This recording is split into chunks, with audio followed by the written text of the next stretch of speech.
Hello everyone, welcome back to my channel. और मैं हूं निधि। और आज का व्लॉग जो है वो मेरा बैंगलोर ट्रिप वाला जो व्लॉग है उसका लास्ट व्लॉग है। और ये इसमें मैं स्पेशल बात ये शेयर करने वाली जो कि मैंने आपको लास्ट व्लॉग में बताया था कि मेरा जो न्यू ईयर था वो एक स्पेशल सरप्राइज़ के साथ में शुरू हुआ था, जिससे मुझे एक पॉजिटिव वाइब है कि इस साल में मेरा अच्छा सब कुछ होगा भगवान की कृपा से। तो वो क्या स्पेशल सरप्राइज़ था वो मैं आज आप लोगों को बताने वाली हूँ। तो मैंने वहाँ पर, जैसे कि मैंने पहले भी बताया, कि बहुत सारे वीडियोस वहाँ पर नहीं बनाए थे बैंगलोर में, बट क्योंकि मैं बताना चाहती हूँ, छोटे मोटे क्लिप्स जो मैंने लिए थे वो मैं आपको दिखाऊंगी। बट उससे पहले बैकग्राउंड बता देती हूँ कि ये सरप्राइज़ का बैकग्राउंड कहाँ से शुरू हुआ।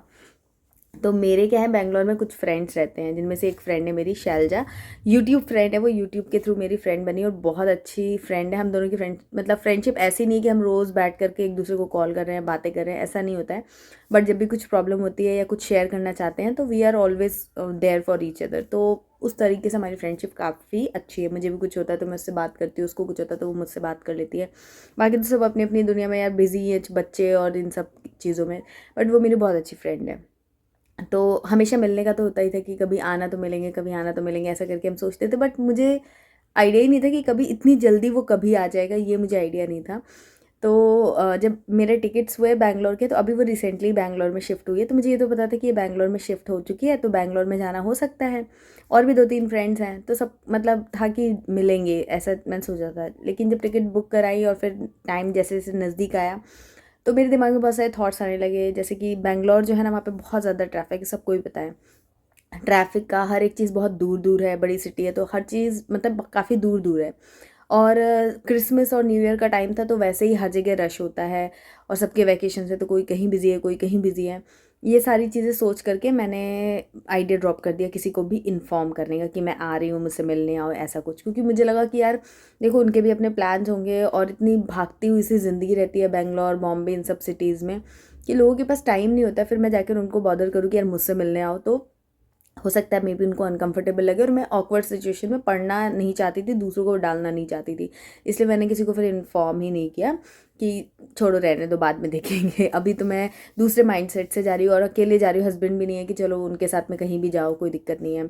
खुद 2 बच्चों को अकेले लेके मैं कहीं भी ऐसे फ्रीली ऐसे नहीं घूम सकती हूँ कि बस गाड़ी उठाई और चल दी, वैसा नहीं हो सकता था। तो इसीलिए मैं रिस्क नहीं लेना चाहती थी, तो मैंने किसी को भी इन्फॉर्म नहीं किया कि छोड़ो, कोई परेशानी की बात मतलब शुरू ही ना हो। तो मैंने बताया नहीं। फिर क्या हुआ कि 31st को मेरे हस्बैंड से मेरी बात हो रही थी, तो उन्होंने मुझसे पूछा कि शैलजा से तुमने मिलने का कुछ बात हुई, तुमने बताया?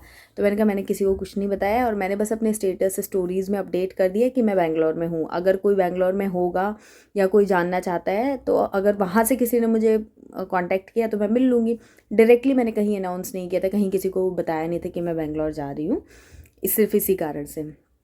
तो वहाँ से किसी का आया नहीं है, तो मतलब मेरा तो कोई प्लान नहीं है, नहीं मिल पाएंगे। और 31st को है और फर्स्ट को रुकूंगी, सेकंड को मॉर्निंग में मेरी फ़्लाइट ही है, तो फिर तो कोई है ही नहीं। तो बेसिकली 2 ही दिन, अब 1.5 दिन बाकी है ऐसा। तो उन्होंने मुझे ये बोला कि इतना मत सोचो और जस्ट उसको पूछ लो, बता दो। अगर पॉसिबल हुआ तो मिल लेना, नहीं हो पाया तो कोई बात नहीं, बाद में मिल लेना। लेकिन बता दो, हो सकता है कि मतलब बताने से क्या पॉसिबिलिटी हो सकती है, अगर नहीं बताओगी तो फिर तो कोई बात ही नहीं है। तो बस मैंने उनके कहने से सोचा कि चलो ठीक है, मैसेज डाल देती हूँ। और पॉसिबल तो नहीं है दिख रहा था, क्योंकि टाइम भी नहीं था। अगर कहीं है भी, प्लान करने में भी हो जाता है, और न्यू ईयर का दिन है, सबके अपने अपने प्लान्स होंगे। न्यू ईयर फर्स्ट को तो ऑलमोस्ट सभी लोग प्लान करके ही रखते हैं। तो मन में ये सोचा था कि ऐसा तो कुछ होगा नहीं। तो ठीक है, मैंने उसको मैसेज डाल दिया, हैप्पी न्यू ईयर तो विश करना ही था, तो मैसेज डाल दिया और बता दिया कि मैं बैंगलोर में हूँ। बस इतना ही लिखा मैंने, और कुछ लिखा भी नहीं। और फिर क्या हुआ कि रात में 12 बजे, 31st को 12 बजे, मैंने वहीं का जो बालकनी वगैरह का था ना मेरा व्यू, वहाँ पर स्टेटस में वो वीडियो मैंने डाल दिया। उसने वो मेरा मैसेज पढ़ा और मेरा स्टेटस देखा। फिर उसने मुझसे पूछा, सोसाइटी का नाम बताया कि तुम इस सोसाइटी में हो क्या? तो मैं तो सो गई थी जब उसने मैसेज किया। फिर मैं सुबह उठी और मेरे दिमाग में रात भर यही सारे थॉट्स चल रहे थे। नहीं, उसका मैसेज रात में ही आ गया था, हाँ। और उसके बाद हमारा कनेक्शन हुआ जब उसने ये मैसेज किया कि तुम इस सोसाइटी में। तो मैंने कहा यार, ये इसको कैसे पता कि मैं इस सोसाइटी में हूँ? फिर मुझे ना इंट्यूशन आने लगी कि इसने इस तरीके से पूछा, मे बी ये इसी सोसाइटी में रहती है। और फिर मैंने अपनी बहन को बोला, तो उसने बोला कि ये सोसाइटी छोटी नहीं है, बहुत बड़ी एरिया, इसमें पार्ट 1 पार्ट 2 ऐसे करके हैं। और ये एक एरिया जो है यही बहुत बड़ा है, और इसमें और भी बड़े बड़े, मतलब काफ़ी बड़ा एक अलग सा एरिया ही है, मिनी सिटी जैसा। तो इतना ऐसा मत समझो कि ये एक सोसाइटी, ऐसा नहीं है। और अगर होगा तो हो सकता है मे बी वो दूसरे वाले में हो ऐसा। लेकिन मेरे को अंदर से ऐसे इंट्यूशन हो रहा था कि इसी सोसाइटी में, और क्या पता ये हमारी बिल्डिंग में रहती हो, ऊपर नीचे कहीं पर ही, ऐसा मन में आ रहा था। सोचते सोचते मैं सो गई। सुबह उठी, फिर उसका मतलब मैंने उसको मैसेज कर दिया था कि हाँ मैं यहाँ पर हूँ, फिर उसका भी मैसेज आया था, फिर हमारी कॉल पे बात हुई और पता चला कि वो उसी सोसाइटी में जिसमें मैं हूँ, और उसी सोसाइटी में ही नहीं, वो सोसाइटी इतनी बड़ी है कि उसमें भी मतलब दूर दूर हैं काफ़ी बिल्डिंग्स, लेकिन वो हमारी जस्ट बगल वाली बिल्डिंग में, मतलब ऐसा कि जैसे 1 और 2, 1 बिल्डिंग में हम रहते हैं और 2 बिल्डिंग में वो रहती है, इतना पास था। मतलब मैं अकेले चली गई, मेरी बहन की उस दिन कुछ मीटिंग वीटिंग थी, तो उसने बोला कि मतलब थोड़ा सा टाइम लगेगा। मैंने कहा मेरे पास टाइम नहीं, अब वो यहीं है ना, तो मेरे से मिले बिना रहा नहीं जा रहा है, तो मेरे को तो मिलना है, तो मैं जाती हूँ, एक्सप्लोर करके चली जाती हूँ। बगल वाली बिल्डिंग में ही था, ज़्यादा कुछ था नहीं। तो फिर मैं और दोनों बच्चे हम चले गए, मेरी बहन बाद में आई, और फिर उसका हाथ में फ्रैक्चर हो गया था, गिर गई थी वो। तो मतलब फिर हम उसके घर गए, मिले, और इतना वार्म वेलकम हुआ, इतना अच्छा लगा। और मैंने तो मतलब इमेजिन ही नहीं किया था मैं क्या सोच रही थी और क्या और प्लान था। मतलब मुझे ऐसा लगा कि भगवान ने मुझे इतने दिन तक मैसेज इसलिए नहीं करने दिया क्योंकि ये जो खुशी एक है ना, एक पॉजिटिविटी मैं फ़ील कर पाई। अगर मैं पहले मिल लेती 28-29 में मिल लेती तो भी अच्छा ही लगता ऑफ कोर्स, लेकिन जो ये एक एंगल ऐड हो गया कि नहीं नए साल पे मिले हैं, ये एक एंगल जो ऐड हुआ, हमेशा के लिए याद हो गया कि न्यू ईयर पे मैं इससे मिली थी। तो वो एक जो चीज़ थी ना, वो एक एक्स फैक्टर ला रही थी, मज़ा आया उस चीज़ से मुझे, तो बहुत अच्छा लगा। और हम लोग मिले तो ऐसा लगा ही नहीं कि हम फर्स्ट टाइम मिल रहे हैं। हालांकि हमारी बहुत बातें हुई, बट उसकी फैमिली मतलब उसके हस्बैंड, उसके जो बेबी है, उसकी बेटी है एक, उन दोनों से भी मिलके मुझे ऐसा लगा ही नहीं कि मैं फ़र्स्ट टाइम मिल रही हूँ। इतना इतना ज़्यादा कंफर्टेबल था वहाँ पर एनवायरनमेंट। मतलब हम लंच टाइम पे गए थे, 2 बजे के करीब गए थे, और उसके बाद हम लोग शाम को वहाँ से 6-7 बजे ऐसे कुछ निकले। फिर वो भी मेरे पास आई, तो ऐसा मन ही नहीं कर रहा था एक दूसरे को छोड़ने का। इतनी बातें हैं, इतनी सारी चीज़ें थी, बहुत अच्छा लगा मुझे। और मैं और वो दोनों ही बार बार हर थोड़ी थोड़ी देर पे ये रिग्रेट कर रहे थे कि मैंने पहले क्यों नहीं बताया, पहले मिल लेते, रोज़ मिलते, ये वो। एक बार तो उसके हस्बैंड को बोलना ही पड़ा कि तुम लोग बार बार इतना रिग्रेट कर रहे हो, अभी मिले हो तो वो एंजॉय कर लो ना, बात जो हो गया उसको छोड़ो ना ऐसे करके। तो बहुत अच्छा लगा। तो यश, बच्चे इतने कंफर्टेबल हो गए थे, मुझे तो लग ही रहा था कि पता नहीं, यश स्पेशली थोड़ा सा मतलब मुझे लग रहा था कि कहीं बदमाशी ना करे, तंग ना करे। उसने कुछ भी नहीं किया, इतना ज़्यादा जेलअप हो गया था, वहाँ पे खेल रहा था कि इतना आराम से टाइम बीता ना कि मैं आपको बता नहीं सकती। तो ये बहुत बहुत अच्छा सरप्राइज़ था मेरे लिए, और इतने प्यारे, इतना अच्छा दिन हमारा वो गया ना, जो 1 जनवरी का दिन था, बहुत अच्छा गया, बहुत अच्छा वेलकम, बहुत सारा अच्छा अच्छा खाना खाया हमने, बहुत मज़ा आया। तो वहाँ की कुछ क्लिप्स मैं आपको दिखाती हूँ, और फिर वहाँ से हम रिटर्न कैसे हुए अपनी फ़्लाइट का, जो हमारा हम तीनों का था, बच्चों के साथ भी मैं आ गई, तो मेरे लिए भी ये भी एक अचीवमेंट हो गया, कॉन्फिडेंस मुझे आ गया कि इन दोनों को अकेले लेके मैं फ़्लाइट से ट्रैवल कर गई इतनी दूर अलग, तो अच्छा लगा मुझे। तो चलो मैं वहाँ के कुछ क्लिप्स डालती हूँ, और फिर उसके बाद हम अपना ब्लॉग जो है एंजॉय करेंगे। हो गया क्या बात हो गई नो ले मेरा बेटा अभी हम दोनों खेलेंगे अब अभी मम्मी लोग को छोड़ के हम लोग खेलेंगे यशी ने नमस्ते किया क्या? इधर जय जय की क्या? नमस्ते जी विदाउट नमस्ते नमस्ते करो जय जय जय हेलो कर लो, शेक हैंड कर लो। इधर यशी तो बहुत अच्छा डांस भी ऐसे करता ऐसे है। कर दो ऐसे हाँ फिर ऐसे मजे आ गए। इसको बहुत मजा आ गया। आते से इसने बात कर ली, जबकि रो भी रहा था ये जब ये यश के हाथ में कुछ है। क्या है दिखाओ। हाँ, कुछ लगा हुआ है। वही वो मूंगफली मुंह से निकाली होगी उसने। अच्छा अच्छा। तुम बास्केट करो, बास्केट। वेरी गुड, भैया अच्छा खेल रहा है। छोटा बेबी बाहर नहीं जाएगा। शनाया को इसके साथ खेलना। ये मेरा बेबी ऐसे बोल रही थी। ये बहुत प्यार करती है अपने से छोटे हाँ। बच्चों को। गर्ल्स का वैसे भी थोड़ा होता है ना।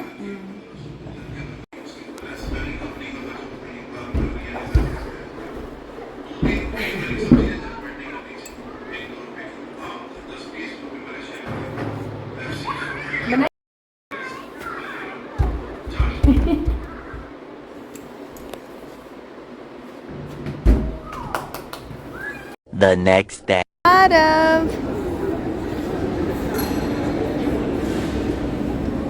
कौन वो यशु को? यशु घूमने जा रहा है क्या? बाय करो, टाटा। घूमने जा रहे हो? टाटा। घूमने जा रहे हैं क्या भैया? ओके बाय गाइस, बाय दोस्तों। क्या दिखा रहे हो? क्या दिखा रहे हैं बाबू? वहाँ पे कुछ है? अच्छा ओके बाय, टाटा टाटा करो। आ रहे हो?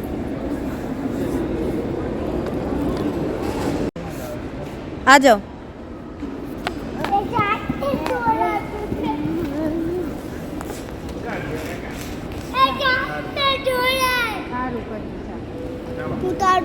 अभी अपना दूध सूस है।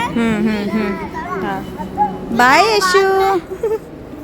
पहन लेना थोड़ी देर बाद, अभी तो टाइम है काफी। बाय। नहीं नीचे नहीं उतरना है, यहाँ देखो भैया के पास आ जाओ, भैया के पास आ जाओ, यहाँ उतारो आके। क्रिसमस ट्री की देख सकते हो आप। दो आपको गिफ्ट तो पसंद है। इससे जो करेगी एक और है मम्मा। तो बेंगलोर में हर चीज़ क्योंकि बहुत दूर दूर है और हमें अपनी फ़्लाइट बिल्कुल भी मिस करने का रिस्क नहीं लेना था, तो हम लोग आ गए थे यहाँ पर ऑलमोस्ट 3 घंटे पहले आ गए थे, ऐसे 2.5-3 घंटे पहले आ गए थे। तो पहले लग रहा था कि यार क्या करेंगे यहाँ पर, तो कुछ समझ नहीं आता। तो स्टार्टिंग में हमें आते से ही लाउंज एरिया मिल गया जो कि बहुत ही अच्छा था, तो थोड़ी देर वहाँ पर टाइम पास किया, लेटे खेले बच्चे। उसके बाद मैंने कहा चलो थोड़ा टहल के आते हैं और अपना जो हमारा फ़्लाइट का गेट है जहाँ से बोर्डिंग होगी उसके पास जाके बैठते हैं। पहले हम नीचे ही अलग एरिया में बैठे थे, तो फिर उसके बाद जब वहाँ जाने लगे तो मुझे ये बच्चों का प्ले एरिया दिख गया। और प्ले एरिया में जब घुसे थे तो हमें करीब 1.5 घंटे थे अभी हमारे पास। लेकिन यहाँ पर आते ही टाइम ऐसे फटाफट भागा ना कि मुझे बीच में ऐसा लगा कि ऐसा तो नहीं हमारा टाइम हो गया। और मैंने देखा हमारी 1 बजे की वहाँ से फ़्लाइट थी और जब मैंने टाइम देखा तो 12:30 हो रहे थे। तो ये है ना कि थोड़ा सा एकदम ही लास्ट में पहुँचना सही नहीं रहता। आधे घंटे पहले आप गेट के पास जा कर के बैठो तो ठीक रहता है बच्चों के साथ में। तो फिर 12:30 बजे मैं देख कर के आई कि मतलब फ़्लाइट राइट टाइम ही, अभी कुछ ना गेट वेट चेंज नहीं हुआ, कुछ नहीं हुआ। तो वो सब मैं देख के आई। उसके बाद फिर इन दोनों लोगों को मैंने मनाया, यहाँ से जाने में भी टाइम लगता है तो मतलब 5-10 मिनट इसमें गए। फिर हम लोग वहाँ पर 12:45 या उससे 5-10 मिनट पहले ऐसे करके गेट के पास, जो हमारा गेट था बोर्डिंग गेट, वहाँ पर पहुँचे।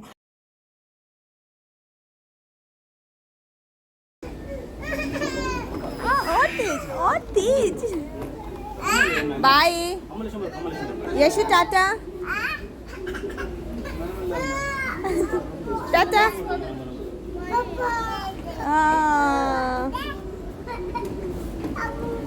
टाटा।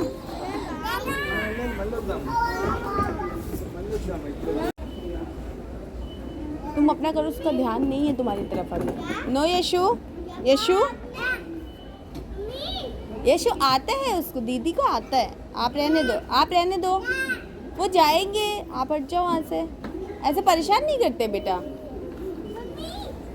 यशु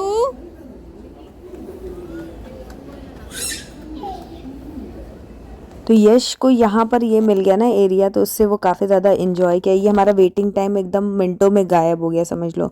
अदरवाइज़ यश जो है ना, उसको बांध करके रखना थोड़ा डिफिकल्ट रहता है। उसको चाहिए कि उसको छोड़ दो और वो अपना खेलता कूदता चढ़ता बढ़ता रहे। तो इसलिए उसके साथ में वेट करने का थोड़ा सा डर लग रहा था कि वेटिंग टाइम कैसे पास होगा, क्योंकि वो तो बिल्कुल भी सुनता नहीं है इस तरीके से कि उसको बांध के रख सकें हम कि इधर मत जाओ उधर मत जाओ। ऐसे रिस्ट्रिक्टिव वे में उसको नहीं रखा जा सकता है। तो यहाँ तो टाइम पास हो गया, बट उसके बाद जो 15-20 मिनट हमें बोर्डिंग गेट के पास वेट करने पड़े। 15-20 मिनट क्या, फिर वो एक्सटेंड होता गया और वो करीब आधा घंटा हमने वहाँ पे वेट किया। वहाँ पर तो यश ने बैंड बजा दी, बहुत रोया, क्योंकि ना ये सब खेलने करने के बाद वो थक गया था, तो उसे आ रही थी बहुत ज़्यादा नींद। लेकिन वहाँ बैठ के मैं ना तो उसे फीड करा सकती थी ना कुछ कर सकती थी, बस उसे गोद में लेके खड़ी थी और उस पर भी वो रोते जा रहा था, क्योंकि वो बोल रहा था या तो मुझे छोड़ दो मैं भागूंगा, नहीं तो मुझे सुला दो। दोनों ही चीज़ मैं वहाँ नहीं कर सकती थी। तो वो जो टाइम था ना, बस ऐसा था कि जल्दी से पास हो और जल्दी से हम फ्लाइट में जाएँ। और यहाँ पर देखो आप आरव की हरकतें ऐसे छोटी छोटी क्यूट सी है, जो बच्चों की चीज़ें होती हैं ना, जिसमें बच्चों को बहुत मज़ा आता है। तो मुझे अपना बचपन याद आता है, क्योंकि मैं बचपन में ना इसी तरीके की चीज़ें करती थी, ऐसी छोटी मोटी सी क्यूट सी बदमाशी टाइप की। मतलब ये पानी पीने में उसको थोड़ा डिफरेंट लग रहा था। मैंने ग्लास था हमारे पास, बॉटल थी हमारे पास, बट उसने इसी तरीके से पानी पिया। कौन आया? हाँ देखो कौन आया, गेट खोलो। गेट खोलो जल्दी, पीछे हट जाओ, पीछे हटो, खोल दो, गेट खोलो भाई।